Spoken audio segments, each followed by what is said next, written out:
Hello students, Saha tutorials के online classes में आपका स्वागत है। आज का टॉपिक है life process. Class 9 life science का ये सबसे इम्पोर्टेंट चैप्टर है और आप लोगों को मालूम है कि इस चैप्टर में बहुत सारे लाइफ प्रोसेस का डिस्कशन किया गया है। इसके पहले हम लोग फोटोसिंथेसिस चैप्टर का वीडियो बनाए थे और उस वीडियो का आप लोग ने बहुत तारीफ किया। हमको बहुत अच्छा लगा जानकर कि आप लोग को इसमें सारे डिटेल्स बहुत अच्छे से पसंद आए। आपने कमेंट्स भी किया, व्हाट्सएप में मैसेज भी हमारे पास बहुत सारे आए थे। तो उसी को ध्यान रखते हुए आज हम लोग इस चैप्टर का second topic transportation in plants and transpiration, ये इंपॉर्टेंट टॉपिक पर आज का वीडियो आपके लिए प्रस्तुत है। जो टॉपिक है ट्रांसपिरेशन और ट्रांसपोर्टेशन इन प्लांट्स, हिंदी में बोले तो वाष्पोत्सर्जन और पौधों के शरीर में परिवहन। ये दो ऐसे इंपॉर्टेंट प्रोसेस हैं जो प्लांट्स के बॉडी में बहुत ज्यादा इंपॉर्टेंट रोल प्ले करता है। सबसे पहले अगर हम लोग बात करें तो ट्रांसपिरेशन का बात करें। ट्रांसपिरेशन एक ऐसा प्रोसेस है जिस प्रोसेस के सहायता से पौधे अपने शरीर से अतिरिक्त जल वाष्प के रूप में, मतलब वेपर के रूप में बाहर निकाल देती है। ठीक जिस तरह हम लोग के शरीर से अतिरिक्त जल पसीने के रूप में बाहर निकलता है, ठीक उसी तरह पौधों के शरीर में ट्रांसपिरेशन वो प्रोसेस है जिस प्रोसेस से वो अपने शरीर से जल को बाहर निकालती है। इस प्रोसेस के कुछ प्रकार है, इस प्रोसेस के कुछ इंपॉर्टेंट फैक्टर्स हैं जो फैक्टर्स इस प्रोसेस के दर को बढ़ा घटा देती है। इसका आलोचना हम लोग करेंगे और सर्वोपरि अंत में ट्रांसपिरेशन प्रोसेस का फायदा और घाटा। हाँ, फायदा और घाटा। ट्रांसपिरेशन एक नेसेसरी इविल कहा जाता है, पॉइंट नोट करिएगा। Transpiration is a necessary evil, आवश्यक शत्रु। एक तरफ इसकी आवश्यकता भी है और एक तरफ ये एक शत्रु की भांति कार्य करती है। तो इन सब को लेके हमारा ये आज का वीडियो बहुत ही शानदार वीडियो है। आप लोग जरूर इसको लाइक, शेयर और कमेंट करिएगा और अंत तक देखिएगा। इस पार्ट में बहुत से अच्छे अच्छे टिप्स हम लोग बताए हैं जिसको आप लोग नोट डाउन करिएगा और आंसर लिखते समय कंटेंट के साथ इन सब पॉइंट्स को जरूर डालिएगा ताकि आपका आंसर फुल मार्क्स मिले। एक बहुत बढ़िया ड्राइंग भी आप लोग को मैं दिखाऊंगा, वो ड्राइंग को भी अगर आप लोग हो सके तो प्रैक्टिस जरूर करिएगा। ट्रांसपिरेशन के बाद आता है ट्रांसपोर्टेशन इन प्लांट्स, पौधे के शरीर में परिवहन। पौधों के शरीर में परिवहन की कार्य दो प्रकार की होती है, एक जल और खनिज पदार्थ, दूसरा भोज्य पदार्थ। Water and mineral salts and prepared food, जो जाइलेम और फ्लोएम टिश्यूज से पूरा किया जाता है। इन सबको लेकर आज का हम लोग का वीडियो, उम्मीद है कि आपको अच्छा लगेगा। और अब हम लोग टॉपिक पर आते हैं। ट्रांसपिरेशन में सबसे पहले आपको जो पढ़ना है वो है डेफिनेशन ऑफ ट्रांसपिरेशन। तो जैसे मैंने आपको बताया था कि it is a process of removal of excess water from plant body in the form of vapour. इसका डेफिनेशन आप लोग के बुक में है, आप लोग पढ़ लीजिएगा। इसका मतलब पौधे के शरीर में जो अतिरिक्त जल है उसको शरीर से बाहर निकालने की क्रिया को ट्रांसपिरेशन कहते हैं। इसके बाद टाइप्स ऑफ इट, कितने प्रकार के हैं आप देख सकते हैं। यहाँ पे 3 नाम लिखा हुआ है, stomatal transpiration, lenticular transpiration, cuticular transpiration. इन नामों से आप परिचित जरूर हैं, स्टोमाटा, लेंटिसेल और क्यूटिकल। अर्थात ट्रांसपिरेशन पौधे के जिस अंग के द्वारा होती है उसके ऊपर इसका नाम रखा गया है। स्टोमाटा आप लोग जानते हैं पौधे के पत्तियों में पाए जाते हैं। पत्ती के निचले भाग में छोटे छोटे छिद्र होते हैं जिसको हम लोग स्टोमाटा बोलते हैं। लेंटिसल्स भी पौधे के तनों में पाए जाते हैं और क्यूटिकल्स भी। तो जिन जगह से ट्रांसपिरेशन का प्रोसेस कैरी आउट होता है उसी पर उसका नाम रखा गया है। आप लोग के जानकारी के लिए मैं बता दूं, ट्रांसपिरेशन सबसे अधिक स्टोमाटल में होती है और यही इसका मेन प्रोसेस है। इसके बाद जो चीज आप लोग को ध्यान देना होगा वो है factors affecting the rate of transpiration, अर्थात वाष्पोत्सर्जन के दर को प्रभावित करने वाले कारक। इसके दो भाग हम लोग किए हैं, एक इंटरनल फैक्टर्स, एक एक्सटर्नल फैक्टर्स।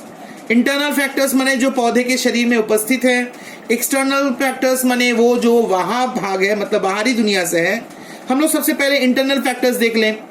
पहला पॉइंट स्ट्रक्चर ऑफ लीफ, माने पत्ती का आकार।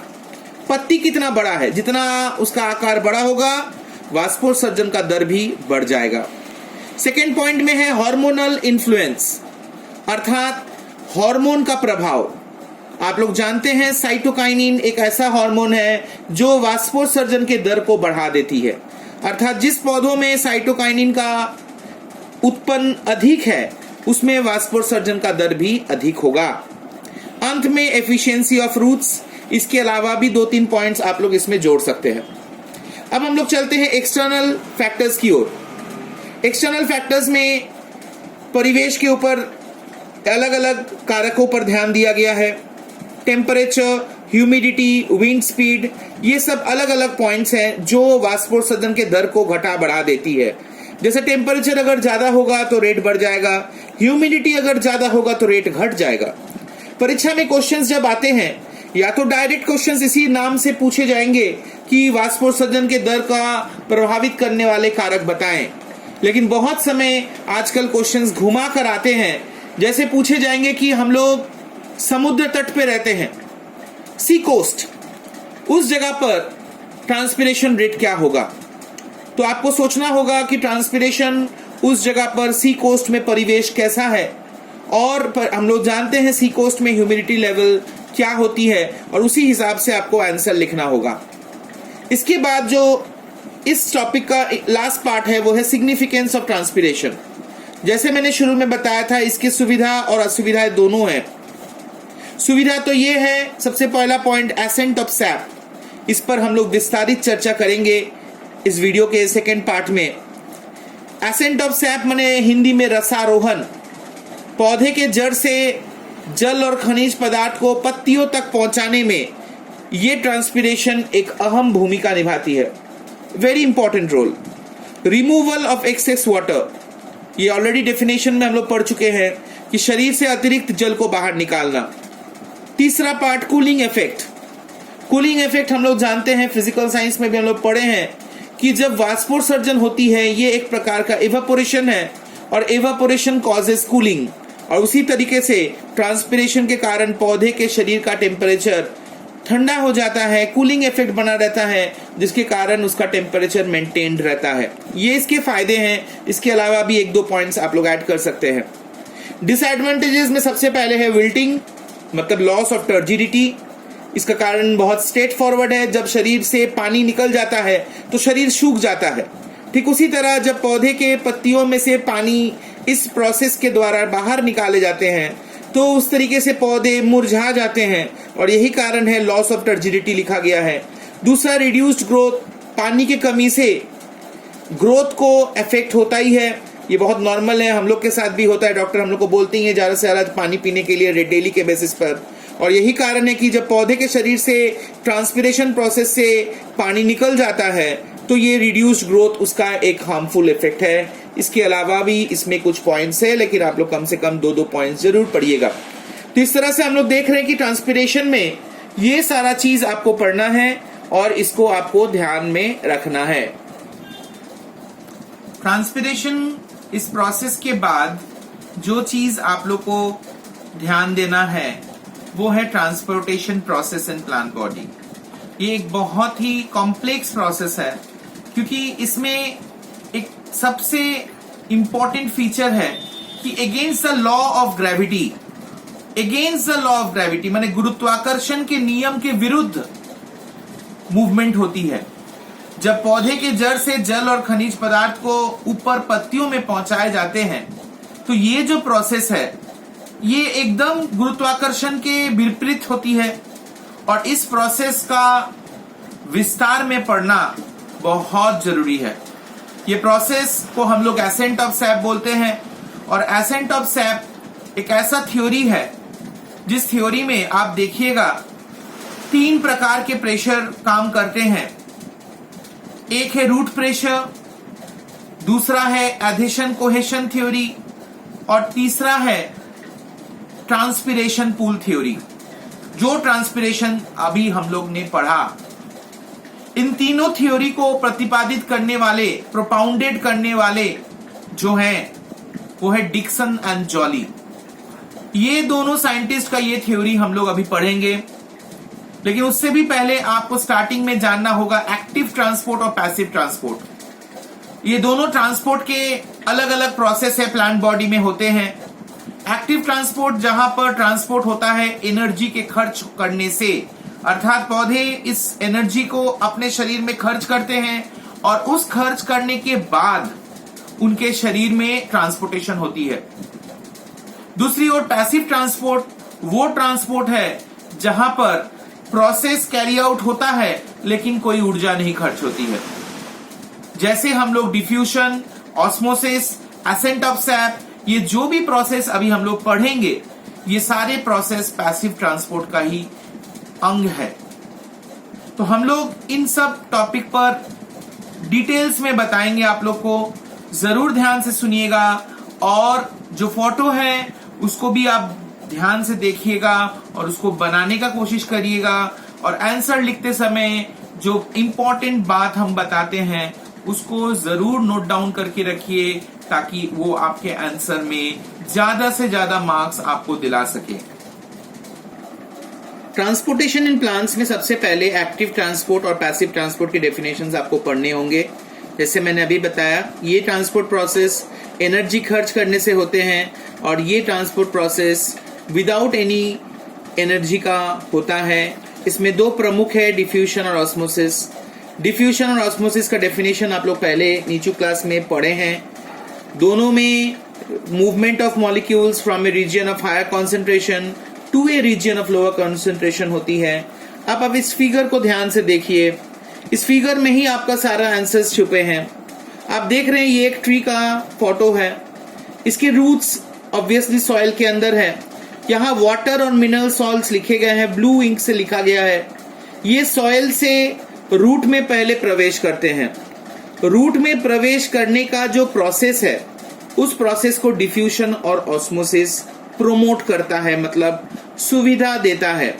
इन दोनों प्रोसेस से ही वाटर और मिनरल सॉइल दोनों सॉइल से रूट हेयर की तरफ मूवमेंट करती है और रूट हेयर में पहुंचने के बाद वो रूट हेयर के अंदर प्रवेश करते हैं। अर्थात ये सॉइल जो मिट्टी पूरा है, यहाँ पे जितने भी वाटर और मिनरल सॉल्ट्स है ये इस पेड़ की तरफ आगे बढ़ती है डिफ्यूजन से और यहाँ पहुंचने के बाद रूट हेयर के अंदर प्रवेश करने का प्रोसेस ऑस्मोसिस है। इसके बाद जब ये water and mineral salts plant body के अंदर एंटर कर चुका होता है फिर प्रोसेस स्टार्ट होता है एसेंट ऑफ सैप का। आप देख सकते हैं मैंने लिखा है डिक्सन एंड जॉली थ्योरी और उसमें 3 पॉइंट्स है, root pressure, adhesion cohesion, transpiration pull. ये तीनों थ्योरी मिलकर एसेंट ऑफ सैप ये प्रोसेस को कैरी आउट होता है। अब ये तीनों थ्योरी क्या है? रूट प्रेशर मतलब जैसे जैसे वाटर मॉलिक्यूल्स इसके अंदर प्रवेश करते हैं तो यहाँ एक प्रेशर क्रिएट होता है जो एक घुसने के बाद दूसरा उसको पीछे से धक्का मारता है तो वो आगे वाला आगे बढ़ जाता है। ये प्रोसेस कॉन्टिन्यूअसली होता रहता है और वाटर मॉलिक्यूल्स इस तरीके से कॉन्टिन्यूअसली एक के ऊपर दूसरे को प्रेशर करते हुए इसको ऊपर की ओर आगे बढ़ाने में मदद करता है। So root pressure is a upward pressure movement. ध्यान रखिएगा, रूट प्रेशर के बाद जो इंपॉर्टेंट पॉइंट है वो है ट्रांसपिरेशन पूल, जो पत्तियों में होता है। पत्ती को ध्यान से देखिएगा, पत्ती में ट्रांसपिरेशन का प्रोसेस होता है और इसके चलते इस पत्ती में पानी की कमी उत्पन्न होती है। उस पानी के कमी को पूरा करने के लिए ये क्या करता है, नीचे से पानी को ऊपर की ओर टानता है। अर्थात ये ऊपर से खींचने वाला एक प्रोसेस है, पूल इसीलिए नाम दिया गया है।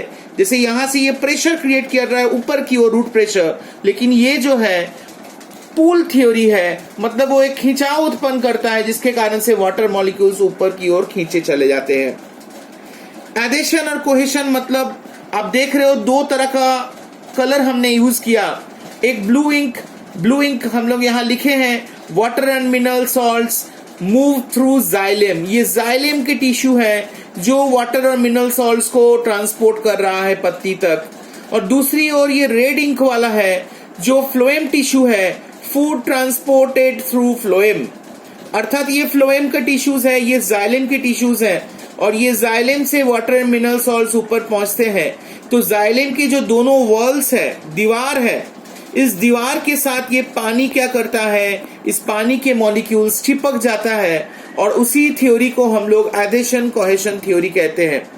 अर्थात ये तीनों जो प्रेशर है, एक नीचे से ऊपर की ओर धक्का मारता है, एक ऊपर से इस पानी के लरी को टानता है और जो एडिशन कोहेशन होता है वो बीच में दीवार को पकड़ने वाला, जकड़ने वाला एक प्रेशर है, एक पूल है जो पानी के इस फ्लो को कॉन्टिन्यूअसली ऊपर की ओर भेजने में मदद करता है। इन तीनों प्रोसेस से accent of SAP create theory पूरा होता है। ये theory one of the most important है, आप जरूर इसको देखिएगा। इसके बाद आता है लास्ट पॉइंट, वो है translocation of prepared food in plant body. इसको जो प्रोपाउंडेड किए हैं वो है मंच थ्योरी। उन्होंने बताया कि जब पत्ती में भोजन बन जाती है, ये भोजन ग्लूकोज के रूप में पत्ती से पौधे के बाकी भागों में फ्लोएम के द्वारा ट्रांसपोर्टेड किया जाता है। बहुत स्ट्रेट फॉरवर्ड प्रोसेस है क्योंकि पत्ती में जब भोजन बनता है यहाँ हायर कॉन्सेंट्रेशन है और हायर कॉन्सेंट्रेशन से बाकी हिस्सा में लोअर कॉन्सेंट्रेशन की ओर मूवमेंट करना आप जानते हो। डिफ्यूजन और ऑस्मोसिस में भी सेम चीज हुआ है और वही प्रोसेस से ये ग्लूकोज पूरे प्लांट बॉडी में ट्रांसपोर्ट किया जाता है। तो इससे आप देख रहे हो कि ट्रांसलोकेशन ऑफ प्रिपेयर्ड फूड एक छोटा बात है। छोटा बात इसलिए मैं बोल रहा हूँ कि छोटा प्रोसेस है, छोटा बात नहीं है, छोटा प्रोसेस है जिस प्रोसेस में ये फूड प्लांट के डिफरेंट पार्ट्स में पहुंचाया जाता है।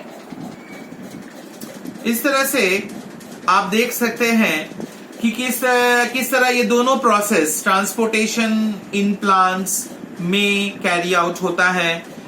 हमने पूरी तरह डिटेल्स में आपको सारा पॉइंट बताया। उम्मीद है कि आप सारी चीजों को समझ पाए हैं और नोट डाउन किए हैं। और ये जो फिगर है, ये फिगर आप जरूर डायग्राम प्रैक्टिस करिएगा।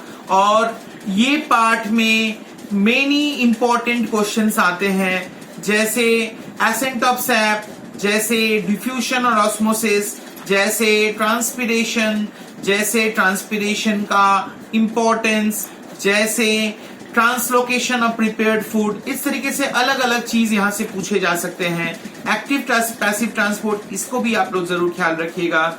इस तरह से इस भाग में ये सब क्वेश्चंस ज्यादा जरूरी है जो कि आपको नोट डाउन करना होगा, तैयार करना होगा, मेमोराइज करना होगा।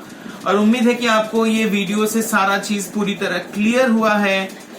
आपसे हर बार की तरह इस बार भी रिक्वेस्ट है कि आप इस वीडियो को जरूर लाइक, शेयर और कमेंट करिएगा। और अगर अभी तक चैनल को सब्सक्राइब नहीं किए हैं तो प्लीज कर डालिए, ताकि जब भी हम लोग वीडियोस पोस्ट करें आप उसको देख सकें और इसका लाभ उठा सकें। तो आज के लिए इतना ही, और फिर हम लोग एक दूसरा वीडियो लेकर आपके साथ सामने पेश करेंगे। तो आज के लिए बाय बाय, गुड नाइट।